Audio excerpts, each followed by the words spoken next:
राधे राधे, जय श्री कृष्णा। कैसे हैं आप सब? आपका स्वागत है मेरे चैनल में। तो आज सोमवार है, आज है मेरा व्रत। तो मैं आज सोमवार व्रत कथा सुनाने वाली हूँ। एक नगर में एक बहुत धनवान रहता था, जिसके घर में धन की कमी नहीं थी, परंतु उसको एक बहुत बड़ा दुख था कि उसके कोई पुत्र नहीं था। वह इसी चिंता में दिन रात दुखी रहता था। वह पुत्र की कामना के लिए प्रत्येक सोमवार को शिव जी का व्रत और पूजन किया करता था तथा शामकाल को शिव मंदिर में जाकर शिव जी के सामने दीपक जलाया करता था। उसके इस भक्ति भाव को देखकर एक समय श्री पार्वती जी ने श्री शिव जी से महाराज से कहा कि हे महाराज, यह साहूकार आपका अनन्य भक्त है और सदैव आपका व्रत और पूजन बड़ी श्रद्धा से करता है। इसकी मनोकामना पूर्ण करनी चाहिए। शिव जी ने कहा, हे पार्वती, यह संसार कर्म क्षेत्र है। किसान खेत में जैसा बीज बोता है वैसी ही फसल काटता है। उसी तरह इस संसार में जैसा कर्म करते हैं वैसा ही फल भोगते हैं। पार्वती जी ने अत्यंत आग्रह से कहा, महाराज, जब यह आपका अनन्य भक्त है और इसको यदि कोई प्रकार का दुख है तो उसको अवश्य दूर करना चाहिए, क्योंकि आप सदैव अपने भक्तों पर दयालु रहते हैं और उनके दुखों को दूर करते हैं। यदि आप ऐसा नहीं करेंगे तो आपकी सेवा व्रत पूजा कौन करेगा? पार्वती का ऐसा आग्रह देख शिवजी महाराज कहने लगे, हे पार्वती, इसके कोई पुत्र नहीं है। इसी चिंता में यह अति दुखी रहता है। इसके भाग्य में पुत्र ना होने पर भी मैं इसको पुत्र प्राप्ति का वर देता हूँ, परंतु वह पुत्र केवल 12 वर्ष तक जीवित रहेगा। इसके पश्चात वह मृत्यु को प्राप्त हो जाएगा। इससे अधिक मैं कुछ और इसके लिए नहीं कर सकता। यह सब बातें साहूकार भी सुन रहा था। इससे उसको न तो कुछ प्रसन्नता हुई और न ही कुछ दुख हुआ। वह पहले जैसा ही शिवजी महाराज का व्रत और पूजन करता रहा।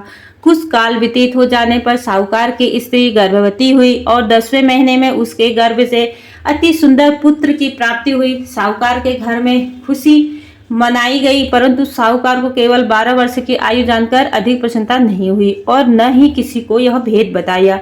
जब वह बालक 11 वर्ष का हो गया तो वह बालक की माता ने उसके पिता से विवाह आदि के लिए कहा। तो साहूकार कहने लगा कि अभी मैं इसका विवाह नहीं करूंगा, अपने पुत्र को काशी जी पढ़ने भेजूंगा। फिर साहूकार ने अपने साले अर्थात बालक के मामा को बुला करके उसको बहुत सा धन देकर कहा, तुम इस बालक को काशी जी पढ़ने ले जाओ और रास्ते में जिस स्थान पर रुको यज्ञ तथा ब्राह्मणों को भोजन कराते जाना। वह दोनों मामा भांजे यज्ञ कराते और ब्राह्मणों को भोजन कराते जा रहे थे। रास्ते में उनको एक शहर पड़ा। उस शहर में राजा की कन्या का विवाह था और दूसरे राजा का लड़का जो विवाह करने के लिए बारात लेकर आया था वह एक आंख से काना था।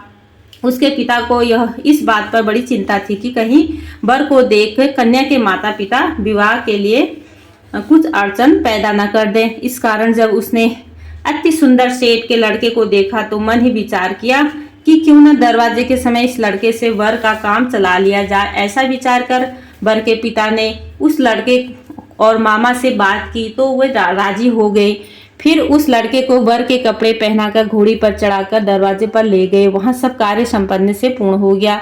वर के पिता ने फिर सोचा कि यदि विवाह कार्य भी इस लड़के से करा लिया जाए तो क्या बुराई है। ऐसा विचार कर लड़के और उसके मामा से कहा, यदि आप फेरे और कन्यादान के काम भी करा दो तो बड़ी कृपा होगी, मैं इसके बदले आपको बहुत सा धन दूंगा। तब उन्होंने यह भी स्वीकार कर लिया और विवाह कार्य भी बहुत अच्छे से संपन्न हो गया। परंतु जिस समय लड़का जाने लगा तो उसने राजकुमारी की चुनरी पर पल्ले पर लिख दिया कि तेरा विवाह तो मेरे साथ हुआ है, किंतु जिस राजकुमार के साथ तुझे भेजेंगे वह एक आंख से काना है। मैं तो काशी जी पढ़ने जा रहा हूँ।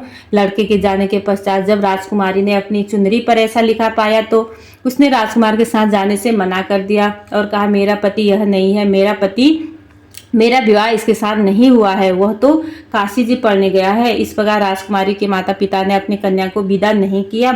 बारात वापस चली गई। उधर सेठ का लड़का और उसका मामा काशी जी पहुंच गए। वहां जाकर मामा ने यज्ञ कराना और लड़के ने पढ़ना शुरू कर दिया। जब इस लड़के की आयु 12 वर्ष की हो गई तो उस दिन वहां पर यज्ञ रचा था। लड़के ने अपने मामा से कहा, मामा जी, आज मेरी तबीयत कुछ ठीक नहीं है। मामा ने कहा, अंदर जाकर सो जाओ।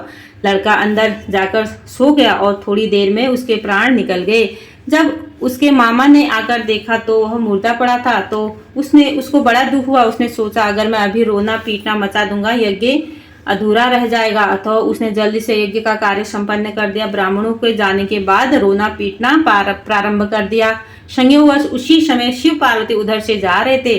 जब उन्हें जोर जोर से रोने की आवाज सुनी तो पार्वती जी कहने लगी, हे महाराज, कोई दुखिया रो रहा है, उसके कष्ट दूर कर दीजिए। जब शिव पार्वती ने पास जाकर देखा तो वहां एक लड़का मुर्दा पड़ा था। पार्वती जी कहने लगी, महाराज, यह तो वही सेठ का लड़का है जो आपके वरदान से हुआ है। शिव जी कहने लगे, हे पार्वती, इसकी आयु इतनी ही थी, वह सो भोग चुका है। वह पार्वती जी ने कहा, हे महाराज, इस बालक को और आयु दे दो, नहीं तो इसके माता पिता तड़प तड़प कर मर जाएंगे। पार्वती जी के बार बार आग्रह करने पर शिवजी ने उसको जीने का वरदान दे दिया। शिवजी महाराज की कृपा से लड़का जीवित हो गया। शिवजी और पार्वती कैलाश पर्वत को चले गए। जब लड़का और मामा उसी प्रकार यज्ञ कराते तथा ब्राह्मणों को भोजन कराते अपने घर की ओर चल पड़े। एक दिन रास्ते में उसी शहर में आए जहां उसका विवाह हुआ था। वहां आकर उन्होंने जो यज्ञ प्रारंभ किया, उस लड़के के ससुर राजा ने उसको पहचान लिया और अपने महल में ले जाकर उसकी बड़ी खातिर की। साथ ही बहुत सा धन दासियों सहित आदरपूर्वक लड़की और जमाई को विदा किया। वे अपने शहर के निकट आए तो मामा ने कहा कि मैं पहले घर जाकर खबर कर आता हूँ। जब उस लड़के का मामा घर पहुंचा तो लड़के के माता पिता घर की छत पर बैठे थे और प्रण कर रखा था कि यदि हमारा पुत्र सकुशल लौट आया तो हम राजी खुशी नीचे आ जाएंगे, नहीं तो छत से गिरकर अपने प्राण खो देंगे। इतने में उस लड़के के मामा ने आकर यह समाचार दिया कि आपका पुत्र आ गया है। तो उनको विश्वास नहीं हुआ। तब उसके मामा ने शपथ पूर्वक कहा कि आपका पुत्र अपने स्त्री के साथ बहुत सारा धन लेकर आ रहा है। तो सेठ ने आनंद के साथ उसका स्वागत किया। इस तरह वे बड़ी प्रसन्नता के साथ रहने लगे। जो कोई भी इस प्रकार से सोमवार के व्रत को धारण करता है अथवा इस कथा को पढ़ता है या सुनता है, उसकी समक्ष मनोकामना पूर्ण होती है। बोलो सोमवार व्रत की जय। हर हर महादेव। तो दोस्तों, ये कथा को जरूर सुने। अगर आपका व्रत है तब भी सुने, आप व्रत नहीं भी है तो तब भी सुने। तो कथा पढ़ भी सकते हैं, आप सुन भी सकते हैं। व्रत का फल तभी मिलता है जब कथा को श्रवण किया जाता है। तो राधे राधे दोस्तों। वीडियो पसंद आए तो लाइक करना, शेयर करना और मेरे चैनल को सब्सक्राइब करना। Thank you.